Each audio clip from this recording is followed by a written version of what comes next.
दोस्तों, मैं श्रद्धांजलि सिंह। कल हमने पढ़ा था स्वर वर्णों के भेद उत्पत्ति के आधार पर। आज हम पढ़ेंगे मात्रा के आधार पर स्वर वर्णों के भेद।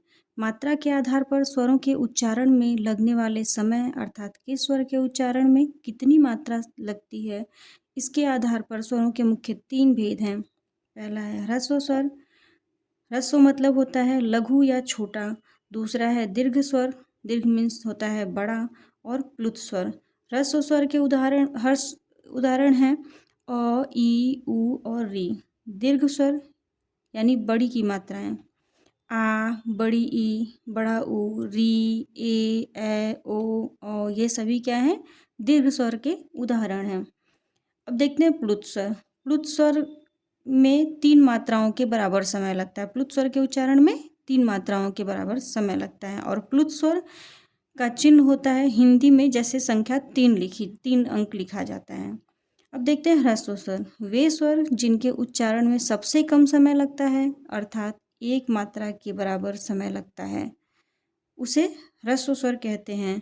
आगे पहले ही हम बता चुके हैं अ, ई, उ और री ये सभी क्या हैं? ह्रस्व स्वर हैं। देखते हैं दीर्घ स्वर किन्हें कहते हैं। वे स्वर जिनके उच्चारण में ह्रस्व स्वर से दोगुना अर्थात 2 मात्रा के बराबर समय लगता है, उसे दीर्घ स्वर कहते हैं। जैसे आ, बड़ी ई, बड़ा उ, री, ओ आदि। देखते हैं प्लुत स्वर। प्लुत स्वर वे स्वर होते हैं जिनके उच्चारण में 3 मात्राओं के बराबर समय लगता है, उसे प्लुत स्वर कहते हैं। प्लुत स्वर का एकमात्र उदाहरण है ओम। प्लुत स्वर का चिन्ह हिंदी की संख्या 3 की तरह होता है। जितने भी दीर्घ स्वर हैं वे सभी क्या हैं? प्लुत स्वर हो सकते हैं या प्लुत स्वर बनाए जा सकते हैं। जैसे आ के साथ प्लुत स्वर का चिन्ह लगा के, बड़ी ई के साथ प्लुत स्वर का चिन्ह लगा के, बड़ा ऊ के साथ प्लुत स्वर का चिन्ह लगाकर, री के साथ, ए के साथ, ए के साथ, ओ के साथ और औ के साथ भी प्लुत स्वर का चिन्ह लगाकर इन्हें प्लुत स्वर बनाया जा सकता है। अतः हम कह सकते हैं कि प्लुत स्वरों की संख्या कुल 8 हो सकती है। अब 2 तरीके से हमने पढ़ लिया है, उत्पत्ति के आधार पर और उच्चारण के आधार पर। आगे पढ़ते हैं जिह्वा की उच्चारण स्थिति के आधार पर स्वरों के भेद। इसमें हम देखेंगे कि कौन सा स्वर जिह्वा के किस भाग से उच्चारित हो रहा है। अब जिह्वा के उच्चारण स्थान के आधार पर स्वरों के 3 भागों में बांटा गया है, जैसे अग्रभाग, मध्य भाग और पश्च भाग। वे स्वर जो जिह्वा के अग्रभाग से उच्चारित होते हैं उन्हें अग्र स्वर कहते हैं। वे स्वर जो जिह्वा के मध्य भाग से उच्चारित होते हैं उन्हें मध्य स्वर कहते हैं। और जो स्वर जिह्वा के पश्च भाग से उच्चारित होते हैं उन्हें पश्च स्वर कहते हैं। देखते हैं अग्र स्वर हैं अ, ई, री, ए। ये सभी क्या है, जब हम इनका उच्चारण करते हैं तो ये जिह्वा के अग्रभाग से उच्चारित होते हैं। जैसे जब अ का उच्चारण करते हैं तो ये जिह्वा के मध्य भाग से उच्चारित होता है। और आ, उ, ओ ये सभी क्या है, जिह्वा के पश्च भाग से उच्चारित होते हैं। अर्थात जब हम इन स्वरों का उच्चारण करते हैं तो यह देखेंगे कि स्वर जिह्वा के किस भाग से उच्चारित हो रहा है। तो हम कह सकते हैं कि जिह्वा के उच्चारण स्थिति के आधार पर स्वरों को मुख्य 3 भागों में बांटा गया है, अग्र भाग, पश्च भाग और मध्य भाग।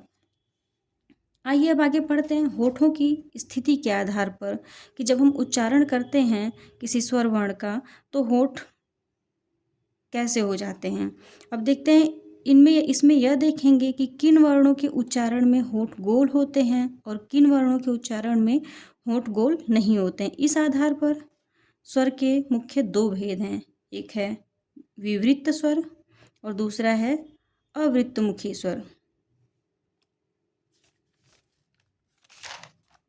आइए देखते हैं वृत्तमुखी क्या होता है। वृत्तमुखी स्वर वे स्वर होते हैं जिन स्वर वर्णों के उच्चारण में होठ गोल हो जाते हैं उन्हें वृत्तमुखी स्वर कहते हैं। जैसे ऊ, ओ, आ।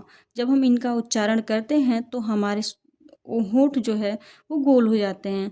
आ को आगत ध्वनि भी कहते हैं। अब देखते हैं अवृत्तमुखी। अवृत्तमुखी वे स्वर होते हैं जिनके उच्चारण में होंठ गोल नहीं होते हैं, उन्हें अवृत्तमुखी स्वर कहते हैं। जैसे अ, आ, ई, री, ए, ये सभी क्या हैं? अवृत्तमुखी स्वर हैं। अब देखते हैं आगे वायु के नाक और मुंह से निकलने के आधार पर कि हम जब स्वर वर्णों का उच्चारण करते हैं तो वायु कहाँ से निकलती है। जिन स्वरों के उच्चारण में मुख और नासिका दोनों की सहायता लेनी पड़ती है उन्हें अनुनासिक स्वर कहते हैं। अर्थात अ, ई, आ, या हम कह सकते हैं कि जिन स्वरों पर चंद्रबिंदु लगा हो उन्हें अनुनासिक स्वर कहते हैं। और दूसरा है निरनुनासिक, वे स्वर वर्ण जिनके उच्चारण में नाक की सहायता न लेनी पड़े, अर्थात जिन स्वरों पर चंद्र बिंदु न लगा हो, निरनुनासिक कहे जाते हैं। तो हम कह सकते हैं कि वायु के नाक और मुंह से निकलने के आधार पर स्वरों को मुख्य दो भागों में बांटा गया है, अनुनासिक स्वर और निरनुनासिक स्वर।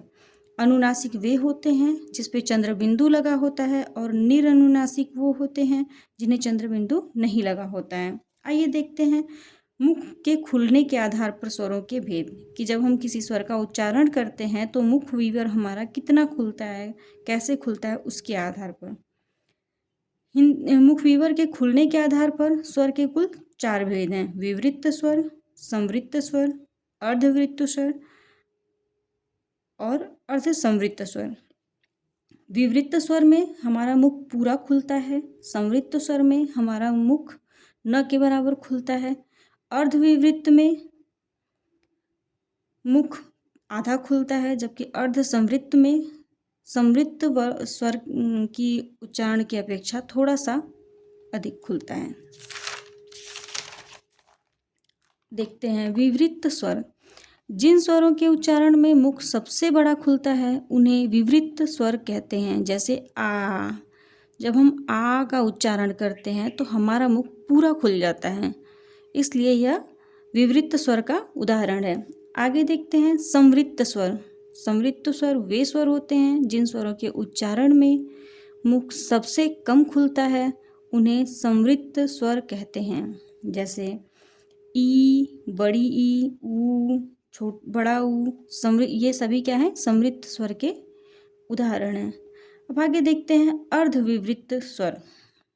अर्धविवृत्त स्वर वे स्वर होते हैं जिन वर्णों के उच्चारण में मुख आधा खुला रहता है, अर्थात विवृत्त स्वर की अपेक्षा थोड़ा कम खुला रहता है, उन्हें अर्धविवृत्त स्वर कहते हैं। जैसे अ, ए, औ, ये अर्धविवृत्त स्वर के उदाहरण हैं। आगे देखते हैं अर्धसंवृत्त। अर्धसंवृत्त स्वर कौन से होते हैं?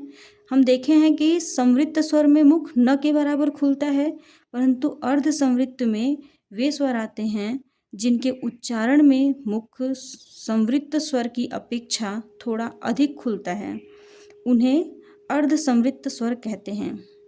जैसे ए, ओ, ये हमारे अर्धसंवृत्त स्वर के उदाहरण हैं। अब हम यहीं से हमारा स्वर का विभाजन समाप्त होता है।